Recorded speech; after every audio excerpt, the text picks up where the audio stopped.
foi a sua trajetória como professor?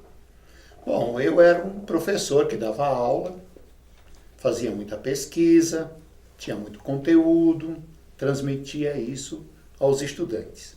Só que chegou num período da minha vida em que eu comecei a perceber que esse modelo não dava mais conta de ser um bom professor.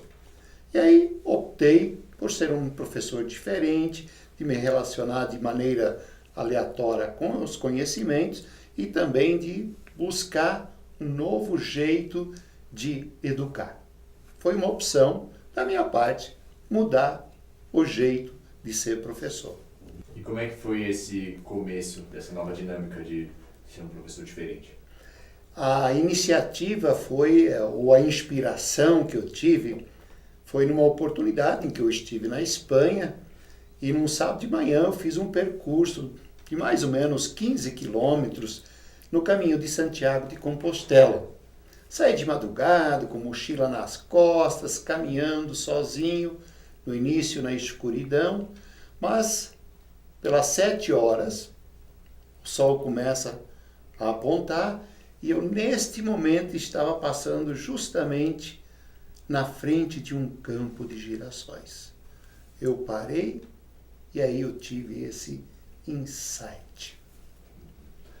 A partir dessa experiência com o Insight, que aspectos você começou a mudar na docência? Então eu estava naquele momento deixando um cargo de confiança na instituição na qual eu trabalhava e eu fui percebendo que enquanto eu tinha um cargo ou uma função, vamos dizer assim, eu tinha um campo de admiradores, uma multidão de gente que me seguia. Só que no dia em que eu deixei esse cargo, esses admiradores sumiram. Ou em outras palavras, quer dizer, enquanto estava numa função, eu tinha um campo de girassóis que me seguia. Mas no dia em que eu deixei o cargo, esses girassóis murcharam. E eu comecei a colocar essa metáfora também como professor. Será que existem girassóis que ainda me seguem? Será que existem girassóis que me admiram? Ou todos os alunos que já passaram pela minha experiência como educador já murcharam? Foi então que eu me virei para o sol e fui me perguntar: que tipo de professor eu sou no sentido de ser um calor para esses estudantes, para que eles possam germinar? Que tipo de energia eu sou para esses estudantes, para que eles possam florescer? E que tipo de luz eu sou para esses estudantes, que eles possam caminhar com a sua luz e com a sua história? E nesse novo jeito de ser professor, que mudanças você percebeu na relação com os estudantes?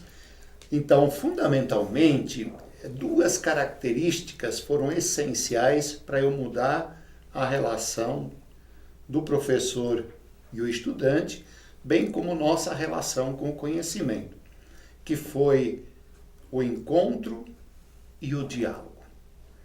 Quer dizer, as minhas aulas não eram mais aulas, eram encontros. E são hoje encontros preparados, eles são significativos e todo o processo de aprendizagem está pautado no diálogo. E isso a gente pode ver também historicamente, que o diálogo sempre fez parte do conhecimento e o conhecimento gerou também diálogo. E se a gente olhar a história da humanidade, principalmente a história da educação, a gente vai encontrar personagens teóricos que abordaram essa temática. Vou só mencionar alguns para a gente ter uma referência. Por exemplo, Sócrates, Martin Buber, Paulo Freire, foram teóricos que nos ajudaram a entender o quanto é importante não estabelecer simples contatos, mas relações. E não fazer apenas discurso em sala de aula, que é normalmente o que o professor faz, mas estabelecer um diálogo. Então, esses dois elementos, eles foram, assim, o pressuposto para eu mudar o meu jeito de ser professor. Estabelecer sempre encontros e fazer do processo de ensino-aprendizagem uma experiência do diálogo.